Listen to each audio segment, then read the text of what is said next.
Hi everyone, so this video is an introduction of Streamlit. Streamlit is a Python library to build web applications, especially data and machine learning web applications. So today we'll see the basics of Streamlit and also we'll learn how to build a basic web application like this one with less than 50 lines of code, with interactive widgets and data in it and visualizations. So really amazing what we can do with very few lines of Python code. So sometimes we as a machine learning and data scientists, we build applications in our notebooks, for example, computer vision applications, or maybe some data analysis, and we build them and we run them on our computers, but we cannot share easily this code with other people. So we can post them on GitHub, for example, or send our code to colleagues that know how to code and can run them, but it's not easy to share them with people that doesn't have like coding experience and the setup to run our programs. So the best way to share our models, visualizations and so is to build like applications, but this can be tough because building a web application or a mobile application requires a lot of front-end skills like JavaScript, HTML, CSS, and also frameworks like React or Angular. So Streamlit allows us to build all of these applications only with Python without having to know all of these front-end advanced requirements, or even if we know them, it's also a good way to write the proof of concepts or the prototypes of our applications in a faster way only with Python. So Streamlit was created around 5 years ago, and in March of 2022 it was acquired by Snowflake, but it's still an open source project with a large community. Streamlit is similar to Gradio and probably Dash. Both are also Python libraries to build web applications and dashboards, but in my opinion Streamlit has more features and it has the less complexity with more advantages. By the moment it's the most supported library also from the community and also very easy to learn. So in my opinion, if you're not sure how to start building web applications in Python, Streamlit is my recommendation. So first of all, when we go to the streamlit.io webpage, we can see the introduction of it that they show us here. Also, you can see that it's already used in many large companies.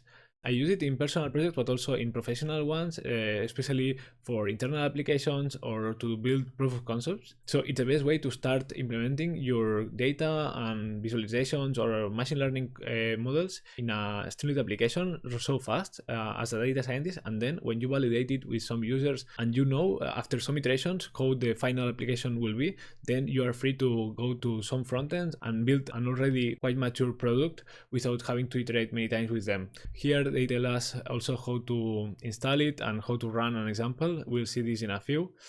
And some more examples. The widgets are amazing. So with a single line of Python, we can have all of these interactive widgets. And we can also deploy Streamlit applications for free in some platforms, others not for free, but in AWS, Google Cloud, or Azure, we can deploy them, for example, or Heroku, or for example, Streamlit also has their cloud community to deploy open Streamlit apps.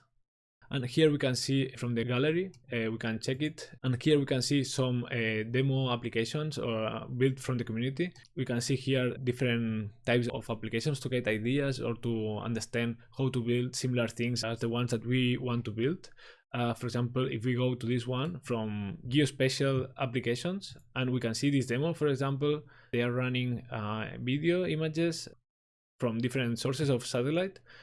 This is a demo of different geospatial applications, and if we want to see the code of any of those, we can come here and we can see the app code source, so we can extract some ideas from these open applications. There are many others dealing with all kinds of data, and then we can see the components tab here in the web page. So Streamlit comes with so much basic components to do many different things, but people that know how to code React components is able to build their own components and make it available for everyone. And here there is a public library of components, and you can import those specifically. So if you come to any of those components, you will see how to import them into your code, and you can make use of them. There are lots of very interesting components, for example, to draw things, to crop images, or to make more advanced visualizations, and many others to deal with text and so. This one, for example, to visualize 3D proteins, very interesting. Also, we can see here the community tab. This you will find a forum to make questions and people answering them. So probably if you encounter any problem, you won't be the first to have it. So probably someone else has asked this thing before. So a great place to learn more and to troubleshoot different kinds of problems. Then we have the doc section. This will be your day-to-day when you are programming Streamlit applications. Here you will see the API reference, and you will find the code and the documentation for every type of widget and every type of element. We'll see them in a moment, building an example. And then we also have finally the blog. Here you will find the Streamlit developer updates of the latest changes and implementations of the application, and you can see what's new in Streamlit and open any of those and see more details of the latest changes and updates from Streamlit. Okay, so that was enough introduction for now. So let's close these tabs. Okay, so let's leave only the documentation one. We'll leave it here. So we'll open the Visual Studio Code to build our app. I created this folder here, Streamlit intro. First of all, we'll open our terminal. You can find it here, a new terminal, or with this shortcut, you can also open it. And here in the terminal, we will create a virtual environment. First of all, this is not necessary, but it's a recommendation. You can do it with Python mbmb. We can do it like this, and now we have our virtual environment here created. If you are on Linux or Mac, check how you do it in your own system. Now in Windows we have to activate it like this, scripts activate, and now we can install Streamlit. To do this, we have to do pip install Streamlit. Now it will be installed. Let's update now pip, as this message says here. Okay. Again, this is a good practice, but if virtual environments are not working for you or you're not sure about it, it's okay if you install Streamlit directly in your computer. Now that we have Streamlit installed, we can check the demo project that it comes with Streamlit. It's called like Streamlit Hello. Here we will see a demo application, quite complete. So they are welcoming here and giving us some basic links to check documentation and the Streamlit webpage. And here we can see some animation example, really interesting. We can see here a plotting demo with a progress bar, also a mapping demo. You can see that we can also put interactive 3D maps in our application with very few lines of code. They are adding here the code that they applied, so you can check also from this demo some ideas for your own applications. And finally, dealing with data frame data here with some charts also. So that was the hello example that comes by default with Streamlit. Okay, you can stop the application with Ctrl+C or simply close the tab and it will stop running. Okay, so let's create our own demo application. Let's create a new file. We'll call it app.py, but this can be named with any other name that it's convenient for you. Okay, app.py, and now we'll import Streamlit as st. And now we'll go to the API reference in the documentation and we'll check the different elements that we have. Let's see the menu here. Okay, so the API reference has all the types of elements that we have in Streamlit, and let's start with the basic ones. Streamlit write, for example. So if we put here Streamlit write hello world, then we save it, and now we have to open a new terminal in our app here. And in order to run this app that we just created, we have to be in the folder of our application. So we are here, Streamlit intro, and then call Streamlit run, and then the name of the app. It's called app.py, but if you call it differently, your file, you have to change this name. So now we can run our application and we see here hello world. So you will open a tab in our browser, or otherwise you can take this URL of here and paste it in your browser, this one of here, and you have here your first Streamlit app running on the browser, as it will run on the server if you deploy it somewhere. Okay, then check the next one element. So we have here text elements. Let's check them. So we can write text in Markdown.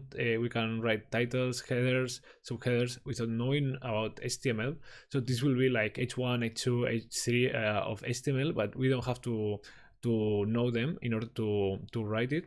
We have also code blocks, even latex. Let's try to put now here a title, Streamlit st title. my first app. Okay, now if we save this file of here and we don't close this tab, it will appear this message here. If we click here, always run, then after any change that we do, we will see it immediately. So after we do some change here and we save it with Ctrl S, for example, we will see immediately the change applied. So this way, it's not also fast to write applications. Like you see, we have only 2 lines of code and we already have a running web application. So we can see in real time what are the errors or what is doing the code that we just write. Now we can put here also a header. For example, this is a Streamlit demo, and you can see how easy it is also to copy and paste emojis here and visualize them directly on our app. And we can also, as you've seen, use Markdown to enhance our code or customize it as we want. So let's try this Markdown text. We can see here some bold text in color, this one in green here, or italics, or also we can see formulas and emojis also. So with Markdown we can build like more customized text. Now we'll see also the next point in the documentation, that was data display elements. So we can display data frames as tables or other types of tables. We can display metrics and also JSONs. Let's put here now some data from a data frame. First of all, put here write text, and here we'll see data display. So let's build a random example of data that could be from a company, some company's data. So with this function of here, we are building a synthetic data set from 3 companies, their data from 40 days, for example, and we have imported NumPy, pandas, and datetime to build this synthetic data. Let's run this now, and we have here the title. So in Streamlit, we can visualize a data frame table with st data frame. And now we have to put here the name of our data frame that we created here. It's quite complex to see, but now you will visualize it better here. So what we were doing here is to declare the company A, company B, and company C, okay, these 3 columns. And we are putting here this random data that will create imagine that are the benefits or the cost or any other parameter from all of these companies, from the 40 days ago up to today, 25 of February. So for every day we are creating this synthetic or randomly generated data as an example, and we are seeing here the table. You can see that we are scrolling, and we can also go here and order it based on any of those columns or on the date as it was by default. We can play with the size of the table. We can check closer any of those details. So it's quite complete what it comes by default with Streamlit. So that was an example of data display elements. Now let's see chart elements, and we will visualize this data. So in Streamlit we can display many kinds of Python libraries to display data. For example, matplotlib is the most famous one probably, and also plotly, that it's also interactive. I really use this. You can see here other ones to display 3D maps or normal 2D maps, and many kinds of chart elements. So anything that you can build with any of those libraries, you can have it in Streamlit. And if those libraries are interactive, they will be interactive also in your application. So let's build a basic line chart as this one for our company's data. Let's put here charts, and we'll put a subheader here for our chart data, and we can do a line chart of our data frame as simple as st.linechart and our data frame inside it. So let's check it, and we can see here that we have this info of here for every company. We can see the data of them. So company A is the dark blue, company B is the light blue, and company C is the red line. So now we can check better this data that was in tabular format. So now we can compare them, and we can see here the dates from the 17th of January to the 25th of February, that we don't see the last day, but so we have here the 40 days of data that we declare here with this random function. So this is how we can display chart data in Streamlit. Now let's see the next type of components are input widgets. So input widgets will allow us to make our app interactive and allow the users to input some data or to choose what to display and many other functions. Also, they can download data that we make available for them, or input some text, or input some files, pick a color. We can even use the camera from the display, for example the webcam or the mobile cam, so we can let our users to take an image and then process it and return it to them, for example. There are plenty of options that we can do with all of those widgets, and we can create them with only one line of code. That's amazing. Sometimes this requires several lines of JavaScript and other libraries to build them, and here in Streamlit we have them with only a single line of code. So let's use a couple of them just to see how we can make our chart interactive. We'll be using the slider, for example, to choose the number of days to display in our chart. So let's use this ST slider in our application. We can put our slider here, for example, and our ST slider, it receives first of all the label that will be displayed in top of our slider, and then the minimum value and the maximum value, that will be the number of rows from our dataset, and the minimum one will be 1 day to display. So the result from our slider will be passed to this variable end days. And then we can, for example, display here only the number of rows from these end days. So if the user passes 20 days and our data frame has 40 days, this will return from the day 20 up to the final day, these days. If the user passes 40 days because he wants to see all days from our data frame, this will be 40 minus 40, so from 0 to the last day, and he will see the entire data frame displayed here in our chart. Okay, let's check this. I will rerun, and we see, okay, a single day, it's not displayed because this kind of line charts requires at least 2 days to display. But if we put here 2 days, we can see that it's now displaying 2 days, now 3, now 4. We can see here the dates. Okay, and let's add more days, more days. So you can see here that the more recent days are being added to our chart. Now we have 21 days, now 24. So this way we made our application interactive, so the user can choose the number of days to visualize in the plot chart. We will also make use, for example, of the multi-select tool here. So we have 3 companies, and we'll make available to the user to choose which companies they want to display. To do it, we will use the multi-select like this. So we are calling the ST multi-select the label again. So here in the slider we had the label here. Now we'll have this label here for our multi-select, so then the user know what to see. And then we have to pass all the options available. So this will be a list of the columns of the data frame. So we can pass here a list, but this way we are automating the list. And then the default values. So if we want our multi-select to be empty, it will be empty with no lines. But in this case, we want to display all companies by default. So we're passing all labels from the columns again. So let's check this. And we will also have to add here. And the result of this multi-select, it will be the list of companies that we want to plot. So these plot companies will be a list of companies, and we'll passing it here in the data frame. Then we are not only plotting the number of days, but also the companies that we passed with this multi-select input widget. Let's save this.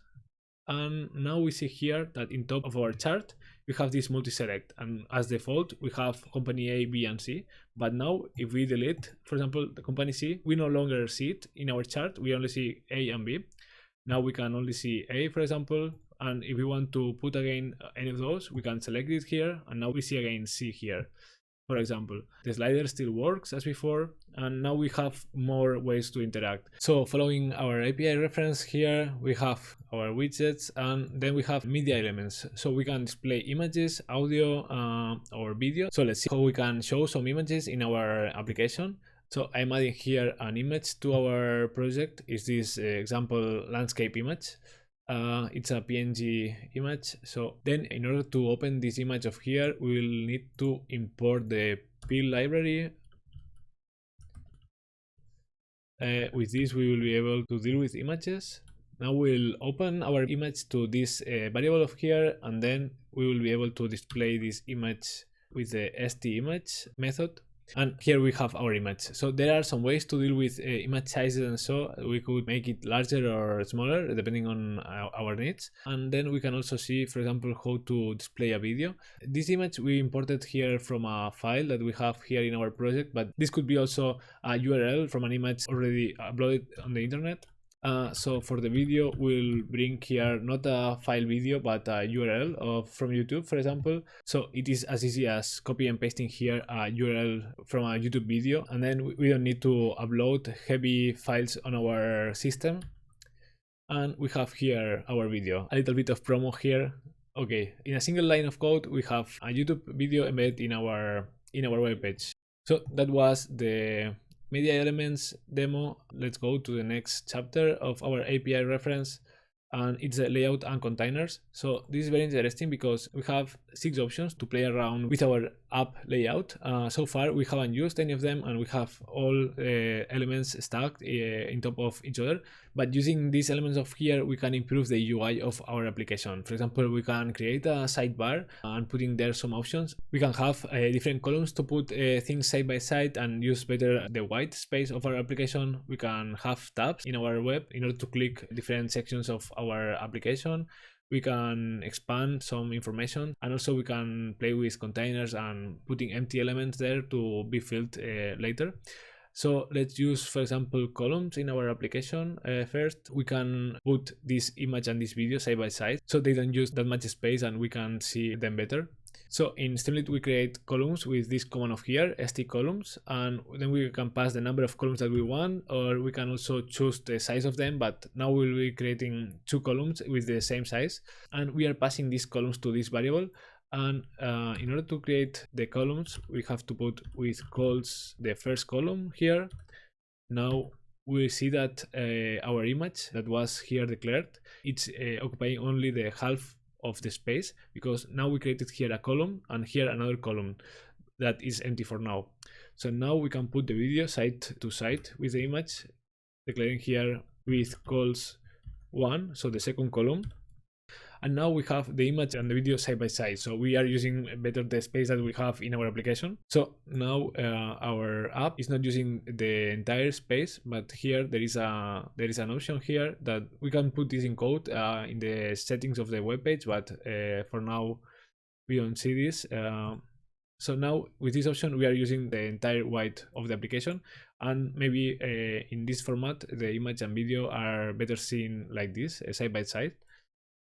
There is also another option here that the app is using the default theme from the system. So if the system was in dark mode, automatically we would have our app in dark mode. So you can see now the text in white color and the background in dark color. So without any JavaScript or CSS implementation, we already have this implemented in our application. Okay, that was layout with columns, and we will also use expander. So the company's data is better seen with this chart. So maybe this table, it's optional, we don't want to see it. So our data frame is displayed here with this line of here with st data frame. We are displaying the table. Now if we put here with st expander and here the label to visualize in the expander, for example, check data table. Now by default the table is hidden, and if the user clicks here, it can expand to visualize in more detail this data. So that's been our example to see some basic components of Streamlit. There are some other components here, for example, like status elements, that they allow us to put some press bar or some animations of balloons or some messages in boxes to display some warnings, some errors, or simply when things are right. We have many options here by default in a single line. Then you will also find here some other things, more advanced topics like control flow or session state or the ability to cache some data, and other advanced things from Streamlit that are making use, for example, of JavaScript React features that are running behind Streamlit, because Streamlit is built on top of React, but it makes it so simple to use with Python and our Python logic. And you have also seen how easy it is to build basic applications with Python in Streamlit, and they look so good and it's so easy to run them. So in the next videos we'll see how to apply not these random things but some real projects in Streamlit, how to use more advanced concepts, and also how to deploy them in different platforms. Some of them are free, like Streamlit Cloud for the community. We can also deploy our applications for free in Hugging Face spaces, and then with paid platforms like AWS, GCP or Azure, we can deploy our apps in a virtual machine there, or making use of Docker containers, for example.